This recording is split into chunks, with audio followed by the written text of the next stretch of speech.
नमस्कार। कभी कभी ऐसा होता है ना कि कुछ दर्द, कुछ रिश्ते इतने गहरे होते हैं कि समझ नहीं आता इनकी जड़ कहाँ है। आज हम एक ऐसी ही सच्ची कहानी में उतरने वाले हैं जो कर्म के छिपे हुए धागों को उजागर करती है और दिखाती है कि कैसे हमारे आज के आंसू कल की किसी भूली हुई कहानी से जुड़े हो सकते हैं। चलिए इस रहस्य को एक साथ सुलझाते हैं। जरा सोचकर देखिए, एक 10 साल की बच्ची और उसे सिर में इतना भयानक दर्द होता है कि वो अपना सिर दीवारों पर मारने लगती है। हमारी कहानी की शुरुआत बस यहीं से होती है, एक ऐसे दर्द से जिसका कोई जवाब, कोई इलाज नहीं था। ये कहानी है एक पिता की और उसकी लाडली बेटी की। एक ऐसा पिता जो अपनी बेटी के लिए दुनिया में कुछ भी कर गुजरने को तैयार था, सिवाय एक चीज के, वो उसका दर्द नहीं ले सकता था। सोचिए कितना मुश्किल होगा हर रोज अपनी बच्ची को एक ऐसे अनजान भयानक सिर दर्द से तड़पते देखना जो उसे पल पल तोड़ रहा था। और ऐसा नहीं है कि उन्होंने कोशिश नहीं की, उन्होंने हर दरवाज़ा खटखटाया। देश के जो सबसे बड़े न्यूरोलॉजिस्ट थे उनके पास गए, न जाने कितने ही टेस्ट हुए, एमआरआई, सीटी स्कैन, लाखों रुपए पानी की तरह बहा दिए गए। और नतीजा? हर रिपोर्ट, हर डॉक्टर की जुबान पर बस एक ही जवाब था, सब कुछ तो नॉर्मल है। मतलब पूरी की पूरी मेडिकल साइंस उस एक दर्द के सामने बिल्कुल खाली थी। तो हर रात जब सारे रास्ते बंद हो जाते, वो बेबस पिता अपनी बेटी के सिरहाने बैठता और भगवान से बस एक ही बात कहता था, हे भगवान, मेरी बच्ची का सारा दर्द मुझे दे दो, पर प्लीज इसे ठीक कर दो। ये एक पिता का अपनी बेटी के लिए जो प्यार होता है ना, और उसकी जो गहरी बेबसी थी, ये सब दिखाता है। तो जब विज्ञान के, डॉक्टरी के सारे रास्ते बंद हो गए, तो परिवार ने एक बिल्कुल अलग दिशा में जवाब ढूंढने का फैसला किया। एक ऐसी जगह जहां साइंस नहीं बल्कि आत्मा की, उसकी अपनी यादें बोलती हैं। और वो पहुंचे पास्ट लाइफ रिग्रेशन थेरेपी के लिए। तो ये पास्ट लाइफ रिग्रेशन या पीएलआर आखिर है क्या? देखिए, ये एक तरह की थेरेपी है। इसमें हिप्नोसिस यानी सम्मोहन का इस्तेमाल करके किसी को एक गहरी ध्यान वाली स्टेट में ले जाया जाता है और माना जाता है कि इस हालत में आत्मा अपने पिछले जन्मों की भूली बिसली यादों तक पहुंच सकती। और फिर उसी गहरी शांति में, उस ट्रांस में, कहानी का सबसे सबसे चौंकाने वाला सच सामने आया। बच्ची ने एक भूला हुआ जीवन देखा।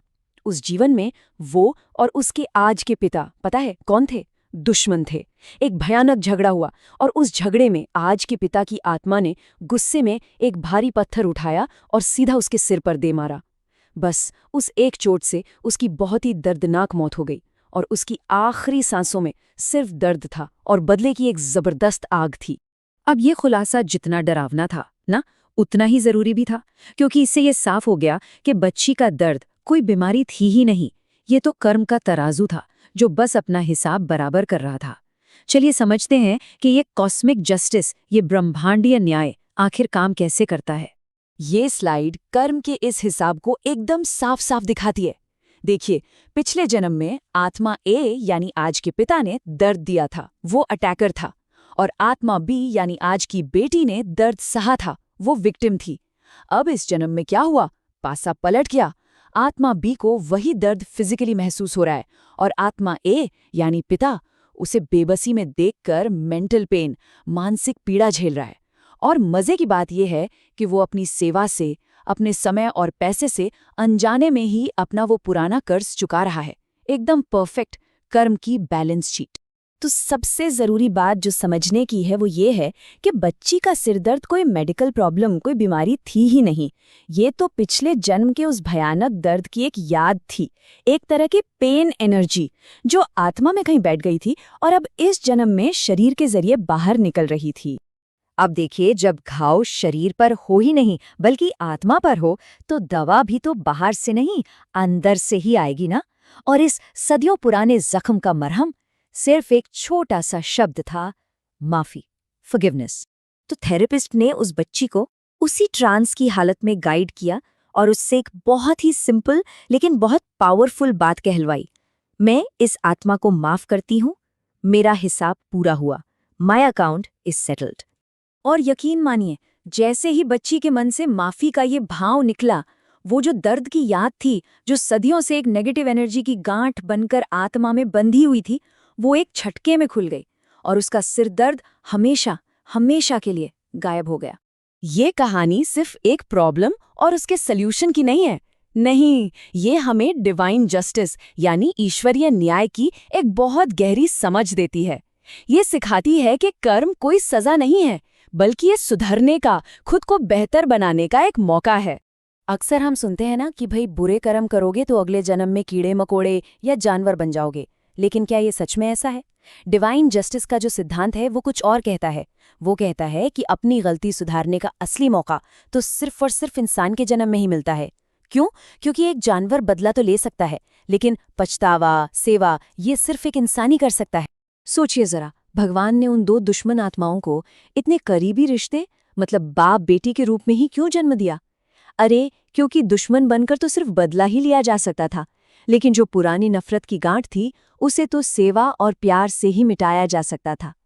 पिता की वो जो दिन रात की सेवा थी वही उसका प्रायश्चित था, उस पुरानी गांठ को खोलने का तरीका। अपने प्यार और देखभाल से वो अनजाने में अपनी ही आत्मा को साफ कर रहा था। तो इस कहानी से जीवन के सबसे मुश्किल रिश्तों को देखने का एक बिल्कुल नया नजरिया मिलता है ना? हो सकता है कि वो जिसे हम दुश्मन समझ रहे हैं वो असल में हमारा एक कार्मिक पार्टनर हो, जो हमारी ही मदद करने आया हो, किसी पुराने कर्ज से हमें आज़ाद कराने। तो शायद ईश्वर की सबसे बड़ी कृपा हमारे पापों को माफ कर देना नहीं है, बल्कि उन्हें धोने के लिए, उन्हें ठीक करने के लिए एक और मौका देना है। एक नया शरीर, एक नया रिश्ता, ताकि पुरानी नफरत को प्यार में बदला जा सके और पुराने घावों को सेवा से भरा जा सके।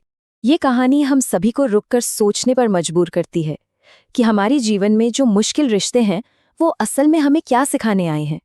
क्या वो सच में कोई बोझ है या फिर मुक्ति का एक दरवाज़ा?